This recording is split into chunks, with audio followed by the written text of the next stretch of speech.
오늘 새벽에 만난 하나님 오신 여러분들을 우리 예수님의 이름으로 환영하고 축복합니다. 함께 기도하겠습니다. 좋은 날을 주셨습니다. 지난밤에도 하나님이 우리의 잠과 쉼 가운데 함께 해주셔서 밤을 잘 보내고 새 하루를 맞이합니다. 우리의 오늘 이 하루는 지금까지 없었던 새날, 선물과 같은 날이기에 기대하고 기뻐하는 마음으로 맞이합니다. 하나님이 주시는 선물을 정말 들뜬 마음으로 시작할 수 있도록 하나님 저희와 함께하여 주옵소서.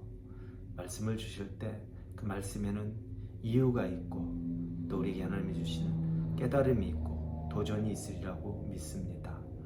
기대하는 마음으로 말씀을 대하게 하시고 하나님이 주시는 말씀이면 아멘으로 우리가 하나님 앞에 화답할 수 있게 하여 주옵소서.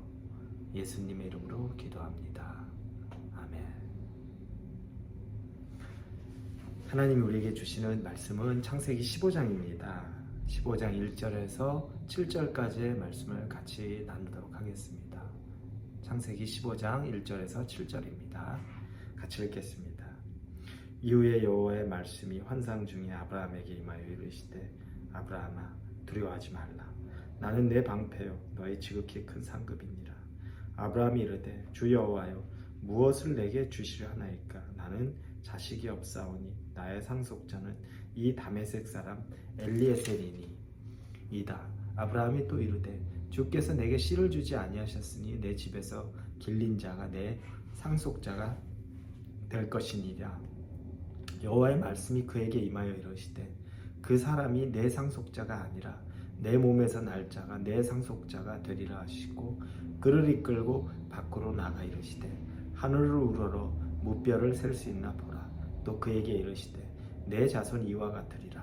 아브라함이 여호와를 믿으니 여호와께서 이를 그의 의로 여기시고 또 그에게 이르시되 나는 이 땅을 내게 주어 소유를 삼게 하려고 너를 갈대아인의 우르에서 이끌어낸 여호와니라.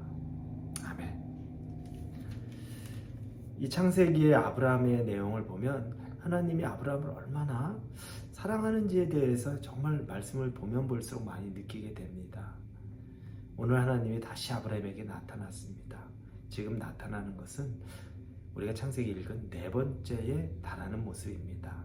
첫 번째는 갈대아 우르에서 하나님이 아브라함에게 나타나서 너의 고향과 친척과 아비의 집을 떠나라. 그러면 내가 너를 축복하리라 라고 말씀하셨습니다. 그리고 그는 갈대아 우르를 떠나서 하란을 거쳐 이제 가나안 땅 도착합니다. 이 가나안 땅에 세겜이라는 곳에 도착해서 그곳에서 단을 쌓고 하나님 앞에 제사를 드리는데 예배를 드리는 거죠. 그때 하나님이 그에게 나타나서 또 그를 축복하셨습니다. 그것이 두 번째 나타나셨고 세 번째는 이제 조카 롯과 자신이 물질이 너무 많아져서 함께 살 수 없습니다. 그래서 조카 롯이 요단 동편을 선택해서 그곳으로 떠납니다.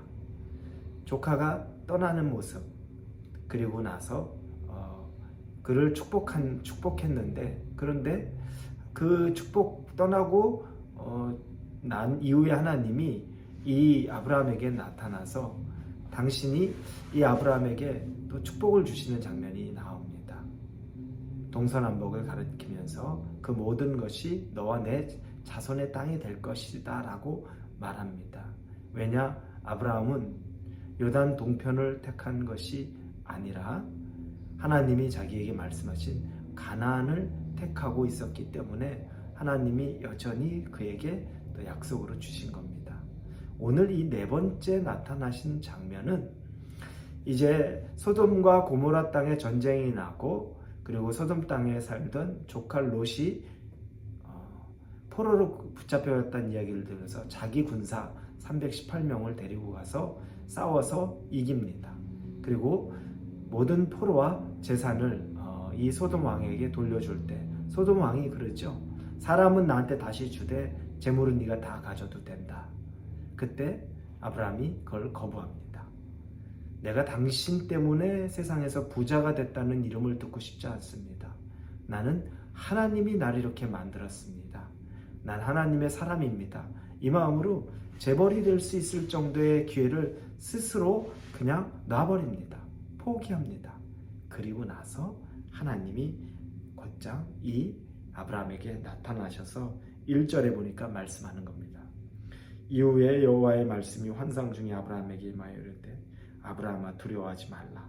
나는 내 방패요 너의 지극히 큰 상급이니라. 나는 너의 방패다. 나는 너의 지극히 큰 상급이다.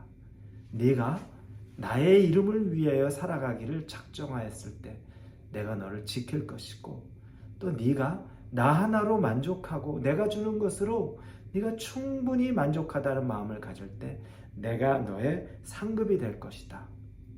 즉 너는 앞으로 살아가면서 두려워할 이유가 하나도 없고 걱정할 이유가 하나도 없고 무엇을 먹을까 무엇을 마실까 염려할 이유도 아무것도 없다. 내가 너를 지키고 내가 너를 보호하고 또 내가 너를 입히고 살릴 것이다 라는 하나님의 축복이 드디어 이 네 번째 이렇게 등장을 합니다. 아브라함의 믿음 그리고 하나님이 아브라함의 그 순간순간의 그의 결단과 선택을 얼마나 귀하게 여긴지를 보게 됩니다. 여러분 생각해 보니까 우리가 순간순간 내리는 결단 하나님이 나에게 뭔가 말씀해 주지 않는 것 같고 하나님이 모르는 것 같아도 다 알고 계십니다. 여러분이 하시는 선택 하나님의 눈높이에 맞게 하나님과 함께하는 선택과 여러분의 결단이라면 하나님이 누구보다 기뻐합니다. 왜 아브라함에게만 나타나겠습니까? 여러분에게도 하나님이 그와 같은 일을 베푸십니다. 자, 이렇게 해서 축복을 받는데 그런데 아브라함이 2절에 보니까 여호와께 대답을 합니다. 주 여호와여 무엇을 내게 주시려나이까? 나는 자식이 없사오니 나의 상속자는 이 다메섹 사람 엘리에셀이니이다 라고 얘기합니다. 아브라함은 살아가는 문제, 물질에 대한 문제, 그리고 자기의 그 살아가는 그런 여러 가지 건강이나 이런 문제에 대해서는 더 이상 이제 염려하지 않습니다. 그건 하나님의 주권에서 하나님이 함께 하시고 인도하신다는 걸 확실히 믿는 믿음이 있습니다.